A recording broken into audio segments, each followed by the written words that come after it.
Pinaghalo-halo ko lang ang saging, kape, powdered milk, at iba pang mga sangkap at nakagawa na ako ng sobrang sarap na merienda na sure akong masasarapan din at matutuwa ang buong pamilya nyo. Bali dito nga guys, meron lang tayong 3 pieces ng saging na lakatan. Medyo papunta na to sa pagka-overripe guys, which is swak na swak naman sa gagawin natin. Pwede din naman dito ang kahit na anong saging guys, basta yung malambot lang ang pipiliin nyo para mas madaling madurog. Then saka natin yan lalagyan ng isang stick lang ng kape. Nasa 1 teaspoon lang yung sukat nito guys. At isang sachet ng powdered milk. Then saka natin yan haluin at durugin ng gusto ang saging. And since malambot na yung saging, kaya madali na lang natin yan mahalo. Maiba nga lang pala ako guys. Baka wala pa kayong mga lagayan ng condiments dyan. Nako, perfect tong condiments quiz battle para sa inyo. Ang maganda kasi dito guys, di basta-basta natatapon yung condiments natin dito sa loob. Kahit pa ituwad-tuwad or taktak ko yan, walang lalabas dyan, promise. Unless, pisilin natin yan at dun palang lalabas yung liquid sa loob. At kahit aksidente yung malaglag,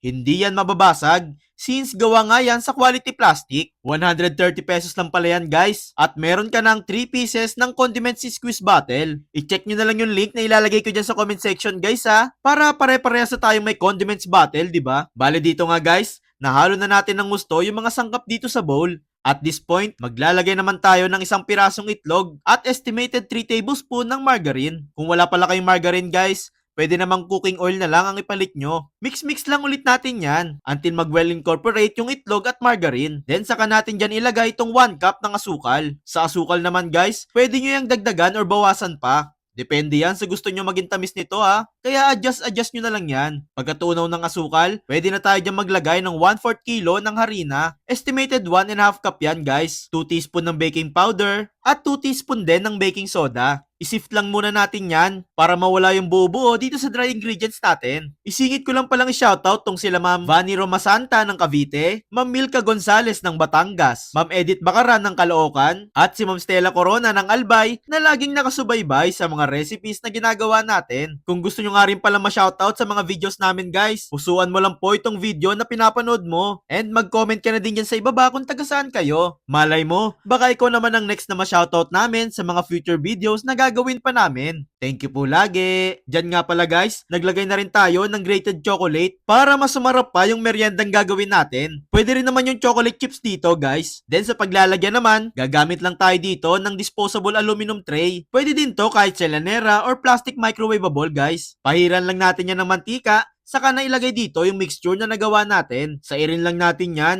Then saka tayo dyan maglalagay ng hiniwa-hiwang chocolate sa ibabaw. Kaya sabi ko sa inyo kanina, di ba guys? Tansyahin nyo yung asukal since marami nga tayong chocolate na ilalagay dito. Pag okay na nga lahat, pwede na nating lutuin yan sa steamer. Nakulo na dapat yung tubig guys ha bago natin isalang yung mixture. Lulutuin lang natin yan ng 20 minutes pero depende pa din sa kapal ng nagawa nyo. After ng 20 minutes, makikita nyo dyan na lutong-luto na yung cake na nagawa natin. Hanguin lang natin yan at palamigin until mawala na yung init. And there you have it guys! Ganito lang kadali gumawa ng mas pina-chocolatey at mas pinasarap na moist banana cake. 100% talaga kung buong pamilya nyo is magugustuhan talaga to guys. Itsura at lasa kasi nito guys, panalong panalo talaga. Kaya heto na yung list ng ingredients na nagamit natin para dito at subukan mo na din gumawa nito.